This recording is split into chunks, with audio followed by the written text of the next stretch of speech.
Hi, this is Mark News from Plant Talk Radio. Thanks for subscribing and listening to our podcast, Your Gardening Questions from Plant Talk Radio. To keep this podcast free, we're partnering with Stoke Seeds. Indoor seed starting is fun, easy, and economical, and now's the time to start your seeds. If you're looking to grow a vegetable variety or add a punch of color to your flower garden, review the Stoke Seed Starting Guide online. You'll find information about soil preparation, moisture, temperature, light, transplanting, and more.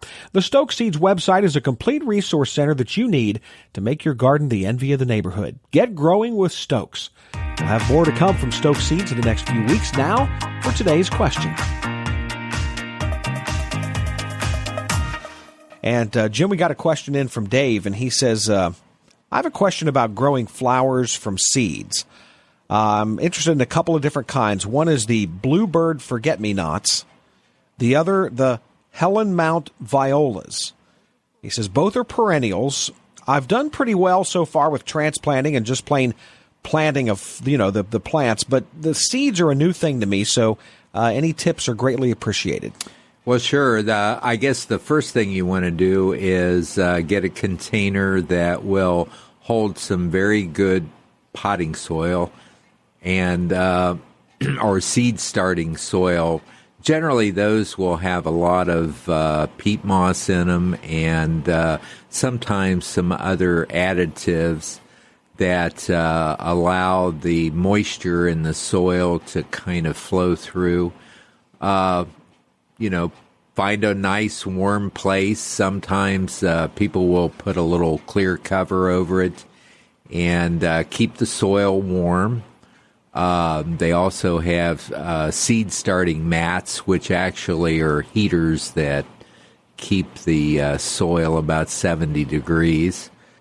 Sow your seed, and the secret I've found is once that seed germinates, then you really want to cut the temperature back a little bit. If you can move them from where it's nice and warm to maybe 60-degree temperature, that'll toughen those seedlings up.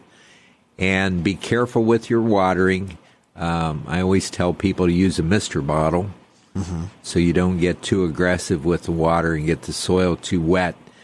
But other than that, those are the pretty simple things that you can do. When the plants get some size to them, you can either pinch them back, or you can let the natural cooling of the weather sometimes outside. When the temperature's in the 50s and 60s, you can set those containers of plants outside, and the temperature will slow them down and increase the size of the stem. So they're a little hardy. When they get about 3 or 4 inches tall and they're multiply branched and the temperature is such that we're not going to get any frost anymore, you can transplant them outside.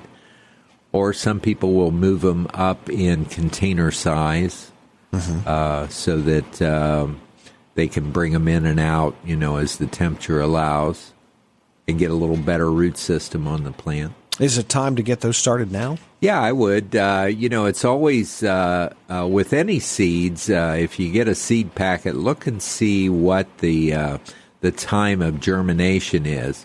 In some cases it's 7 days. Some cases it's 14 or 21 days before it even comes up. And then generally you can figure another 4 or 5 weeks before they're ready to plant. And then you can kind of back up from when you want to plant them to when you seed them. Hey, thanks again for listening to the podcast. Remember, lose the winter blues and garden indoors. Start your indoor seeds with the help of Stoke's Gardening Guide and their online articles. For the best selection of vegetable, flower, and herb seeds available, go to stokeseeds.com. Catalogs are still available. Stoke Seeds, cultivating successful growers for generations.